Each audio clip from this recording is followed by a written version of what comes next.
নমস্কার, বাঙালি রান্নাঘরে আপনাদের সবাইকে স্বাগত।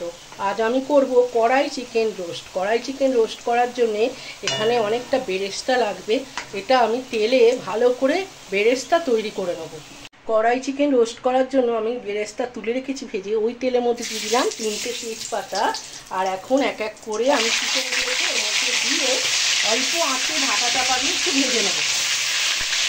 আমি কড়াই চিকেন রোস্ট করার জন্য আপনাদের একটা কথা বলতে ভুলে গেছি।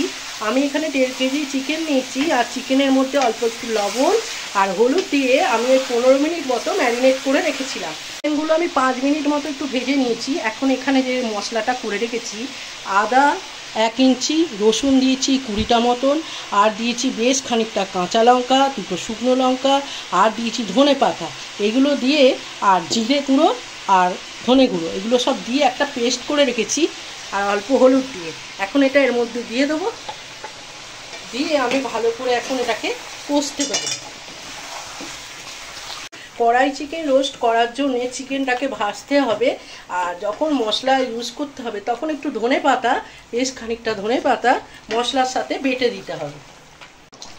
চিকেন রোস্ট করার জন্য আমি চিকেনটাকে মশলার সাথে কষিয়ে নিয়েছি। এখন যেটা দিতে হবে, এখন আঁচটা একটু কমিয়ে দিলাম, আর এখানে দেব বেশ খানিকটা বেরেস্তাটা দিতে হবে, তবে চিকেন রোস্টটা খেতে খুব সুন্দর হবে। আর দেব আমি এখানে বেশ খানিকটা কাজু বাদাম, আমন্ড আর আপনার দই দিয়ে আমি এখানে একটা পেস্ট করে রেখেছি, আর পেঁয়াজ, একটা ছোটো পেঁয়াজ এর মধ্যে দেওয়া ছিল। এখন এগুলো সব কটা দিয়ে আমি এবার ঢাকা চাপা দিয়ে সুন্দর করে আমি এটাকে ভাপে হতে দেবো। আমি এটা 5 মিনিট ভাপে রেখে দেবো কম আঁচে। আমি চিকেন ম্যারিনেট করার সময় একটু নুন হলুদ দিয়ে রেখেছিলাম, আমি পরিমাণ মতো আপনারা নুনটা দেবেন। আমি এখানে লবণ দিলাম, আর দিলাম স্বাদের পরিমাণটা ঠিক থাকার জন্য ব্যালেন্সটা আমি এখানে অল্প একটু চিনি ব্যবহার করলাম। আর এর সাথে দেব আমুল দুধ। আমি এখানে বেশ খানিকটা আমুল দুধ, একটা 10 টাকার প্যাকেট আমি এর মধ্যে দিয়ে দিলাম। দেওয়ার পর এটাকে আমি একটু আবার 5 মিনিট মতো আমি রান্নাটা আবার হতে দেবো। এখানে আমুল দুধ আর ধনে পাতা এটা দিয়ে এই চিকেন রোস্টটা হবে তৈরি।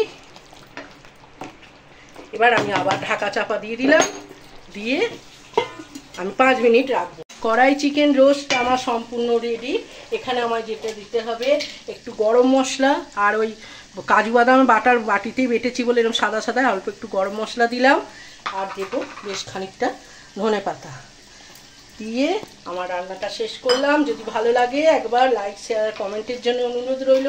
আর বাড়িতে একবার ট্রাই করে খেয়ে দেখবেন, রুটি পরোটা লুচি ভাত যার সাথেই খান না কেন খুব ভালো লাগে। আর চ্যানেলটা সাবস্ক্রাইব করবেন যাতে নতুন নতুন রেসিপিগুলো আপনাদের কাছে পৌঁছাতে পারে। ভালো থাকবেন, সুস্থ থাকবেন, ভালো খাবার খাবেন।